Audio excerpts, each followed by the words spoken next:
Michelle, during the break, Matt was saying he's a sucker. He's a sucker for these kind of labels, and I'm a mother of 3 kids. As soon as I hear that it's grass-fed and organic, I assume this is better for my children, and without actually digging into a label, I buy it.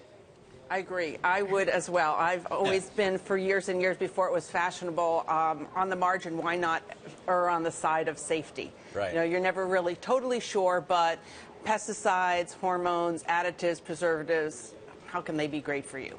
So, but is it all really true? I mean, we hear so many examples now of people labeling foods gluten-free that, well, I shouldn't say is it true, but is it just a ploy? Because so many foods are naturally gluten-free. They never had gluten in them, and now they throw that label on them, and all of a sudden sales rise. Well, it's true, but people who have a severe gluten intolerance, only 1 out of 133 Americans have a real severe gluten intolerance, and yet for some product categories, gluten-free products can be as much as 20 to 30% of the sales. But for people who are severely allergic, who have very adverse reactions, they need to know that it's gluten-free.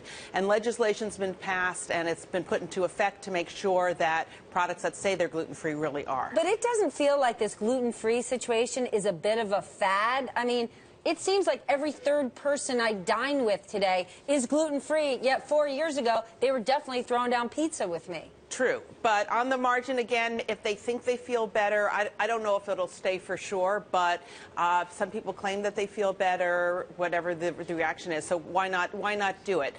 Again, I don't know if it will stay, but on the margin, if you can choose between gluten-free and not, why not pick gluten-free? All right, well, these healthier options are more expensive.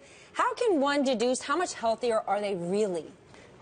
You'll never know unless there are tons and tons of scientific experiments, and there's different degrees. I know natural wine, I think, is the next thing that we're going to be talking a lot about, because there are a tremendous amount of sprays, insecticides on grapes, and yet it's just grape juice, so you think it's natural. So I think more and more we're going to find out really what's behind the claims. Is there, I mean, we see, for example, the term organic on everything, but what does that actually mean? Well, it's certified organic, and that means that this soil is organic. It means it's not sprayed with pesticides. I think there's a certification process for organic that's very meaningful. It's very much less clear for all natural. The all natural definition is much more fuzzy and less regulated and monitored.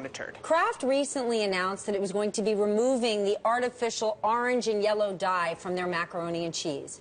Is that actually going to have an impact on how much macaroni and cheese they sell? One would argue the consumer who cares about something like that wasn't buying Kraft macaroni and cheese to begin with. Well, on the margin, again, versus the organic versions, I think people do look at artificial flavors and colors. They look at artificial in the ingredient statement. So now there's less of a difference between Kraft macaroni and cheese and others, and so I think it actually could help So them. you're a sucker like me and Steph. I thought you were going to come on here and tell us it's all a scam and we're all wasting our precious pennies at the grocery store on these labels that are so easy to just buy or print on food that hasn't really changed. I don't think it's a scam. Again, depending on what the certification is, there's different degrees of how well regulated they are. But I think, again, on the margin, I'd rather be safe than sorry, and who knows? Then why are so many of these companies, these GMOs, fighting more labeling? The companies are fighting them because the more stringent you get, the more bad things that can come out. So, and it's more expensive it is for them to produce, and they have to raise their prices, and then they may lose sales. So there's some companies that are fighting them. There are others that want transparency because they feel that if they're really doing the right thing, then they're going to have a competitive advantage.